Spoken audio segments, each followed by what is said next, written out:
अस्सलाम वालेकुम बेटा जी। तो आज हम चैप्टर नंबर 3 शुरू करने जा रहे हैं जिसका नाम है जनाब मोशन एंड फोर्स।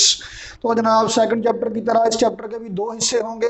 हम मोशन को डिस्कस करेंगे और फिर वो वजह जिसकी वजह से मोशन हो रही होगी उसको डिस्कस करेंगे, यानी कि फोर्स को डिस्कस करेंगे।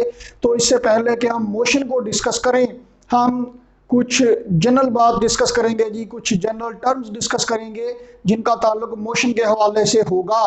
तो जनाब सबसे पहला और बुनियादी सवाल तो बेटा जी ये है कि व्हाट इज मोशन। मोशन क्या है? ये वो मोशन नहीं है जो लगे हुए होते हैं, ये वो मोशन है जो हो रही होती है, हरकत जिसे कहते हैं जनाब, और जिसे कहते हैं जी हरकत में बरकत है। तो ये वो मोशन है जिसमें बरकत होती है।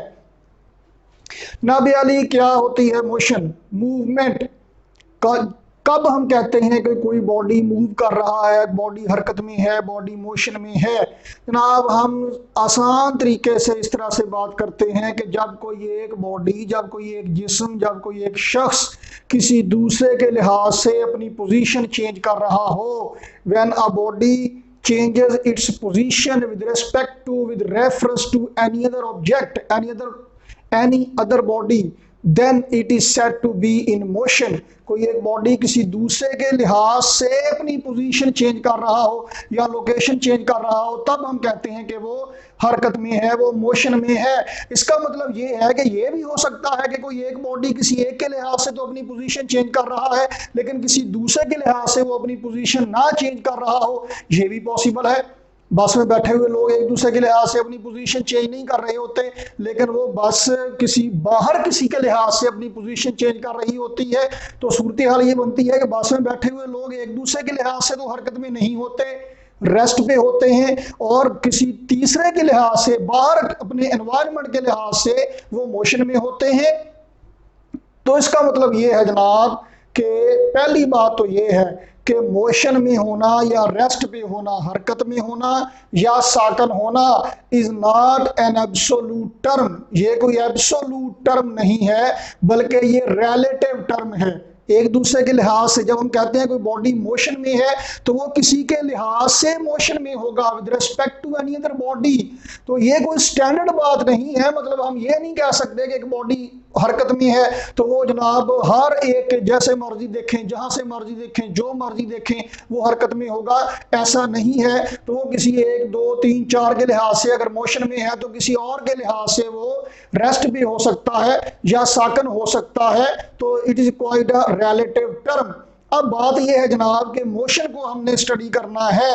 एक बात तो ये हो गई कि मोशन में होना या रेस्ट पे होना एब्सोल्यूट नहीं है, बल्कि ये रिलेटिव है, ये किसी दूसरे के लिहाज से है। एक बात और अगली बात ये कि चलो ठीक है जी, मोशन में होना या रेस्ट में होना एब्सोल्यूट नहीं है, रिलेटिव है, ठीक है जनाब। तो मोशन को हम स्टडी क्यों कर रहे हैं फिजिक्स में? डेफिनेशन देखें जनाब फिजिक्स की क्या है। What is physics? Study of matter, energy and the relationship between these two is called physics। Matter को स्टडी करना फिजिक्स है। और मैटर क्या है? मैटर क्या कर रहा है? Matter is in never ending motion in the vastness of universe. आपकी बुक में इस चैप्टर के शुरू में ही, ये शुरू की लाइनों में ये लफ्ज इस्तेमाल किया गया होगा, इन दी वास्टनेस ऑफ यूनिवर्स। कायनात की इन वुसअतों में कोई भी शय ऐसी नहीं है जो कि रेस्ट पे हो। हर शय हरकत कर रही है, हर शय मूव कर रही है।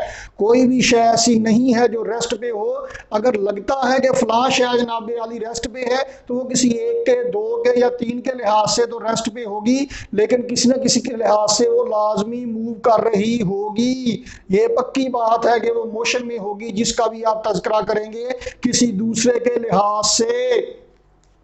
माइक्रोस्कोपिक लेवल में एक एटम के लिहाज से ये जो बोर्ड है जनाब, ये आपको कितना सॉलिड नजर आ रहा है, बिल्कुल स्टेशनरी रेस्ट पे नजर आ रहा है, लेकिन इसमें जितने भी एटम्स हैं, मॉलिक्यूल्स हैं, वो मूव कर रहे हैं। एटम के अंदर इलेक्ट्रॉन, प्रोटॉन, न्यूट्रॉन मूव कर रहे हैं।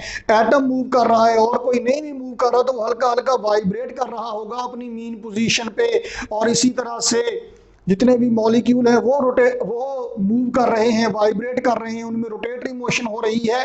और चांद मतलब माइक्रोस्कोपिक लेवल से लेकर कॉस्मोलॉजिकल लेवल तक, यूनिवर्सल लेवल तक आप देख लें, आप डेली लाइफ में देख लें, कोई शय आपको साकन नजर आती है, ये मैं अगर आपको यहाँ पे खड़ा हुआ नजर आता हूँ लेकिन जमीन घूम रही है, तो अगर आप चांद पे बैठ के देखेंगे चांद के लिहाज से जमीन मूव कर रही है, मैं भी मूव कर रहा हूँ। आप सूर्य पे जाके बैठ जाएं, अगर बैठ सकते हैं तो जमीन को देखें, जमीन मूव कर रही होगी तो हम भी मूव कर रहे होंगे। तो मैं आपके लिहाज से रेस्ट भी हो सकता हूँ लेकिन किसी और के लिहाज से मैं मोशन में होऊंगा, हरकत में होऊंगा। और देखिए आप चांद जमीन के गिर्द घूम रहा है, जमीन सूर्य के गिर्द घूम रही है। आपने मैट्रिक तक एक सेंटेंस पढ़ा जी, सन इज स्टेशनरी, और कहा यह जाता है जनाब कि ये एक यूनिवर्सल ट्रूथ है जनाब, डायरेक्ट इनडायरेक्ट में इसको चेंज नहीं करना, ये यूनिवर्सल ट्रूथ है। लेकिन सूरज भी स्टेशनरी नहीं है, सूरज अपने तमाम सोलर सिस्टम समेत रोटेट कर रहा है अपने सेंटर के गिर्द, ये इस गैलेक्सी के सेंटर के गिर्द रोटेट कर रहा है, ये गैलेक्सी पूरी की पूरी मूव कर रही है, यूनिवर्स एक्सपैंड हो रही है।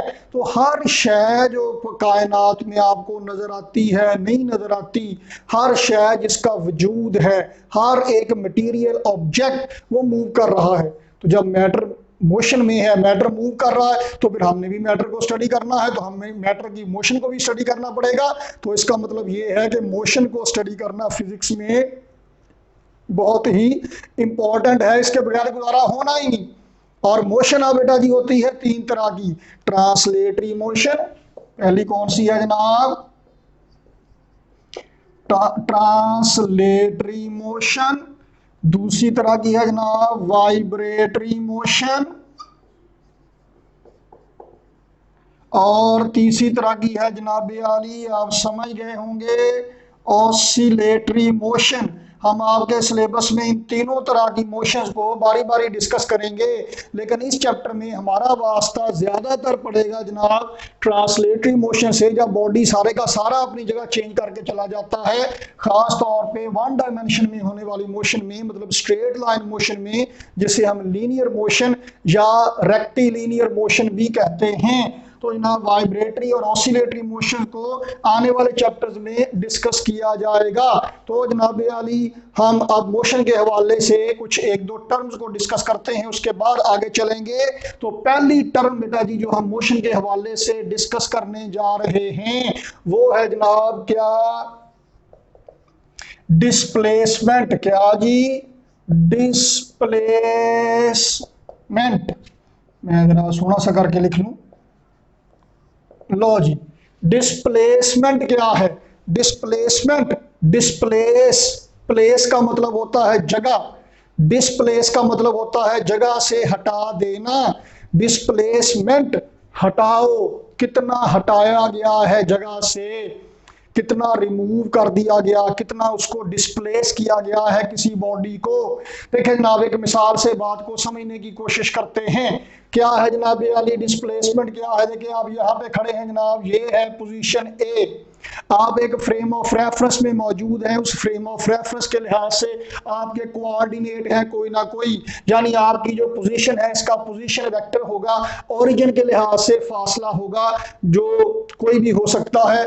आप पॉइंट ए से बी तक जाना चाहते हैं, आप घर से निकलते हैं और सड़क के पार एक दुकान पे जाना चाहते हैं, लेकिन इत्तेफाक ऐसा है कि बारिश हुई है और पूरी गली में पानी है जनाब, आप अब तैराकी करके तो जा नहीं सकते, तो अब आप क्या करेंगे जनाब, कैसे जाएंगे जी, आप चलेंगे जनाब यहाँ से ए से बी तक पहुंचने के लिए आप रास्ता कौन सा इख्तियार करेंगे, होना तो ये चाहिए कि आप बिल्कुल सीधे चले जाएं जनाब, सीधे रास्ते पे चलें और बी तक पहुंच जाएं, लेकिन हो सकता है कि ऐसा ना हो कि सीधा रास्ता ना हो, अगर तो अगर यहाँ पे पानी है तो आप यहाँ से जाएंगे, यहाँ पे लंबा चक्कर काट के जनाब अली आप पहुंचेंगे पॉइंट बी तक। तो पॉइंट ए से लेकर बी तक पहुंचने के लिए आपने कितना फासला तय किया, बहुत जनाब 3 किलोमीटर का फासला तय किया, हालांकि दुकान आपके घर के बिल्कुल सामने थी, लेकिन आपने सफर काफी सारा लंबा तय कर लिया है।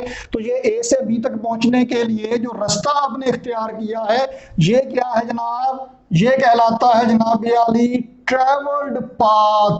क्या कहलाता है जनाब, ट्रेवल्ड पाथ कहलाता है। ट्रेवल्ड पाथ जो तय करदा रास्ता है, जो आपने रास्ता इख्तियार किया है, ये वो है दो पॉइंट्स के दरमियान ट्रेवल्ड पाथ ये है डिस्टेंस, क्या है जनाब ये डिस्टेंस। लेकिन अगर कोई पूछे कि जनाब यहां से लेकर यहां तक आप ए से बी तक गए हैं, बड़ा आपने लंबा सफर किया, 3 लीटर पेट्रोल आपका लग गया है, लेकिन असल में आपने जाना तो यहां से यहां तक ही था, इतना लंबा सफर तय करके बंदया तू की कमाया, आपने क्या क्या नतीजा क्या निकला, ओवरऑल आप यहां से यहां तक ही पहुंचे हैं। What is the change in your coordinates, ये आपने इतना लंबा सफर तय करके आप जहां पहुंचे हैं, आपके कोऑर्डिनेट्स में आपकी पोजीशन में क्या तब्दीली आई है। चेंज इन योर पोजीशन वो क्या है, वो इतनी है जिसे रेड लाइन से रिप्रेजेंट किया गया है, जिसे मैंने अभी रेड लाइन से रिप्रेजेंट किया है। मैं देख लूं जरा, लाल रंग लाल ही नजर आ रहा है, हाँ सही, ये सोना लगता। तो जनाब ये रेड लाइन क्या है, ये है जनाब चेंज इन पोजीशन या चेंज इन कोऑर्डिनेट्स, ये है जनाब यानी डिस्प्लेसमेंट। एक आदमी ने अपने सर पे जनाब कुर्सी रखी और सारे शहर का चक्कर लगा के यहाँ पे लाके रख दी, तो इतनी नठ बजाई का फायदा क्या हुआ, इन एक्चुअल वो यहाँ से यहाँ तक ही पहुंची हुए। एक और बंदा है जनाब, उसने वही कुर्सी सर पे रखी और सारे शहर का चक्कर लगा के वापस पॉइंट ए पे लाके रख दी, बड़ा पसीनो पसीनी हो गया जनाब वाली, एनर्जी भी बड़ी खर्च कर ली, पेट्रोल भी बड़ा लग गया उसका, लेकिन ये सारा काम करा क्रू के कर के इतनी खज्जल खराबी के बाद पोजीशन में तब्दीली कितनी आई, कितना डिस्प्लेस किया, उसको कितना हटाया अपनी जगह से, कुछ भी नहीं हटाया, वहीं का वहीं रख दिया, डिस्प्लेसमेंट उसका 0 है। तो डिस्प्लेसमेंट क्या है जनाब आली, change in coordinates, change in position of the body, और ये क्या है, ये है shortest possible distance between 2 points. हमने फर्क करना है जनाब, डिफरेंस बयान करना है किसमें, डिस्टेंस में और डिस्प्लेसमेंट में।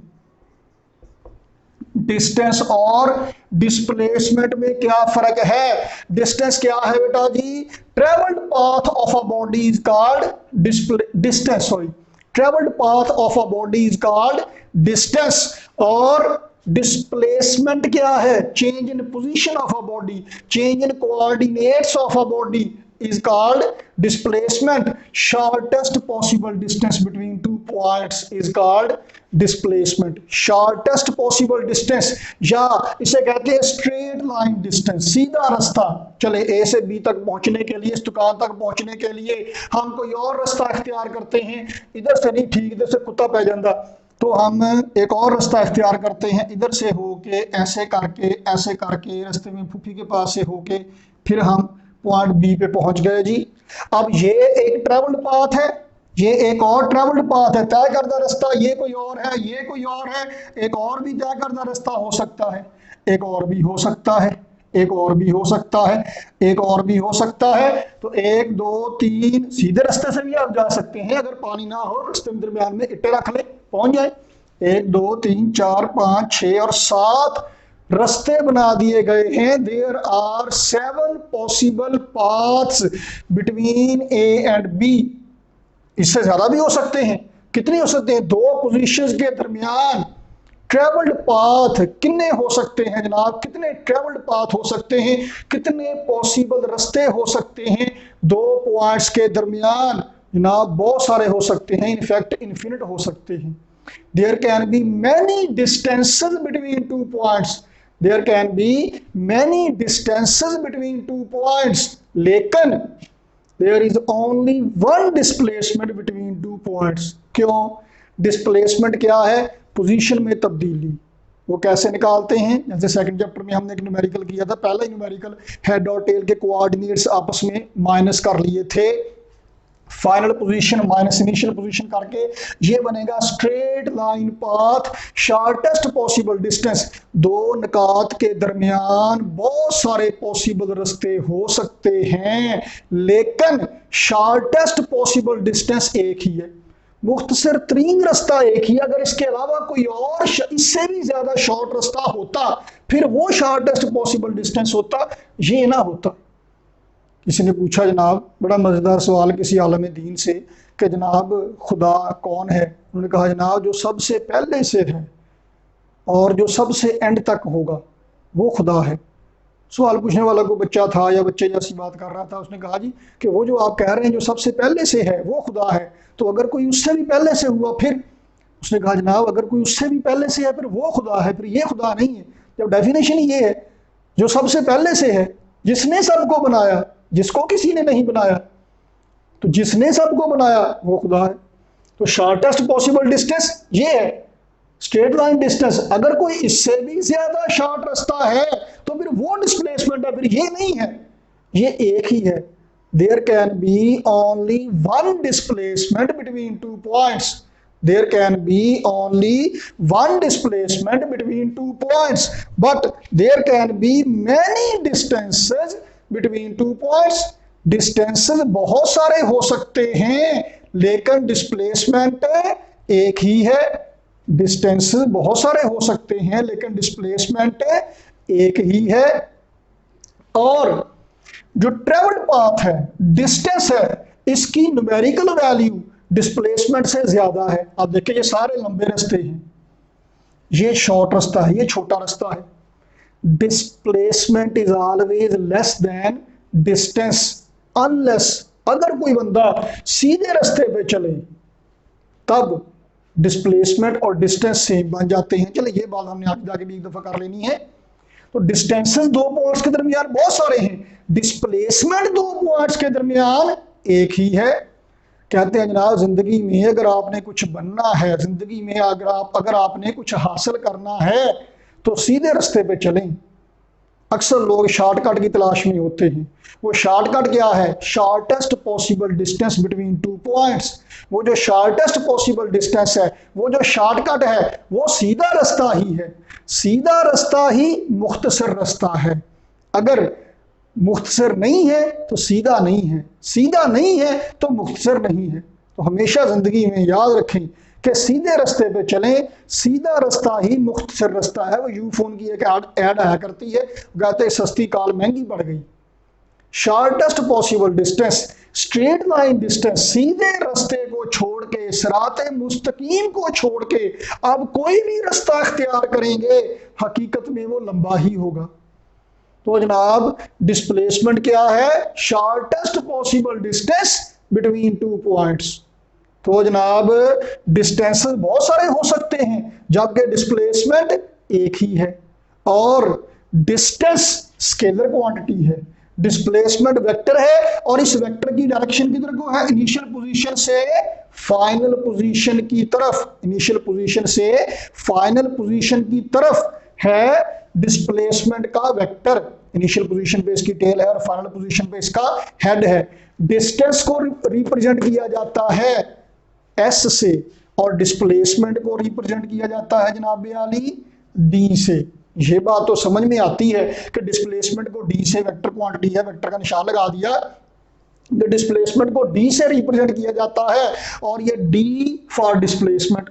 एस का मतलब क्या हुआ? फासला। क्या मतलब? एस ये लैटिन वर्ड है, लैटिन वर्ड है जनाब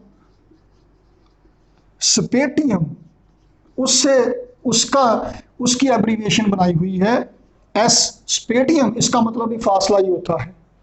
तो जनाब क्या हुआ कि डिस्टेंस को एस से लिखते हैं, स्केलर क्वांटिटी है, और ये ट्रेवल्ड पाथ है बिटवीन टू ऑब्जेक्ट्स। ये जो रास्ता इख्तियार किया होगा एडॉप्टेड पाथ है, ये कोई भी हो सकता है। डिस्प्लेसमेंट शॉर्टेस्ट पॉसिबल डिस्टेंस है और इसे हमेशा डी से लिखा जाता है जनाब आली। तो डिस्टेंस हमेशा डिस्प्लेसमेंट से ज्यादा होगा, बड़ा होगा। डिस्प्लेसमेंट हमेशा शॉर्टेस्ट होगा। हाँ, एक पॉसिबिलिटी है जबकि डिस्टेंस और डिस्प्लेसमेंट बराबर हो जाएंगे। वो कब होगा ऐसा? जबकि किसी ने सीधा रास्ता ही इख्तियार किया होगा।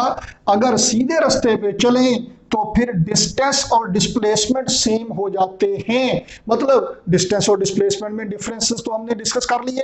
अब अगर पूछा जाए कि डिस्टेंस और डिस्प्लेसमेंट कब एक जैसे हो जाएंगे, कब बराबर हो जाएंगे? When any body travelled along straight path, adopted straight path, तब डिस्टेंस और डिस्प्लेसमेंट कोइंसाइड कर जाएंगे। कोइंसाइड कर जाएंगे मतलब बराबर हो जाएंगे। तो जनाब आली पॉइंट ए मैं फिर से बनाता हूं, ये पॉइंट बी है, ये है जनाब हमारा फ्रेम ऑफ रेफरेंस। तो जनाब पॉइंट ए का पोजीशन वेक्टर क्या है, पॉइंट ए का पोजीशन वेक्टर क्या है, मतलब इस फ्रेम ऑफ रेफरेंस में पॉइंट ए की पोजीशन क्या है, ये है जनाब वाली पोजीशन इसकी R1 कह लीजिए। और पॉइंट बी जब फाइनल पोजीशन पे पहुंच गए तो पोजीशन क्या है, पोजीशन वेक्टर पॉइंट बी का है, ये पोजीशन में तब्दीली कितनी आई, कोऑर्डिनेट में चेंज कितनी आई है, चेंज इन पोजीशन क्या है जनाब, ए से बी की तरफ जाते हुए ये चेंज है, इसे कहते हैं डिस्प्लेसमेंट डी। लो जी डिस्प्लेसमेंट मालूम करते हैं। ये देखिए आपके सामने, ये पहले वेक्टर की हेड को पहले वेक्टर के हेड को दूसरे वेक्टर की टेल के साथ जुड़ा हुआ है, हेड टू टेल जुड़े हुए हैं, ये दोनों वेक्टर जमा हो रहे हैं, पहले की टेल को आखिरी के हेड के साथ मिलाने वाला R2 रिजल्टेंट वेक्टर है, R2 is equal to R1 plus D, यानी R2 minus R1 is equal to vector D A. लो जनाब वाली, तो डी डिस्प्लेसमेंट कितना हुआ बेटा जी, final position minus initial position, ये बनेगा डिस्प्लेसमेंट। इस तरह से निकालेंगे डिस्प्लेसमेंट। तो ये क्या है, यूनिट इसके क्या है जनाब मीटर, डायमेंशन क्या है जनाब, वही लेंथ वाले डायमेंशन है। तो अगर एक बॉडी ने स्ट्रेट लाइन पाथ अडॉप्ट नहीं किया है, वो गया है किसी और रास्ते से, ऐसे ऐसे करके, ऐसे ऐसे करके, ये देखें ऐसा रास्ता इख्तियार किया हो, तो फिर जब भी डिस्प्लेसमेंट लेंगे वो ये फासला लेंगे जी हम, इसके अलावा और कोई फासला, डिस्प्लेसमेंट शॉर्टेस्ट पॉसिबल डिस्टेंस ही लिया जाएगा। तो जनाब ये था पहला टॉपिक थर्ड चैप्टर का। अगले टॉपिक में हम डिस्प्लेसमेंट से आगे चलेंगे, तो जनाब उसमें क्या डिस्कस करेंगे देखते रहिए। स्टे ट्यून्ड, मिलते हैं अगली एपिसोड में सेम चैनल पे। अल्लाह हाफिज।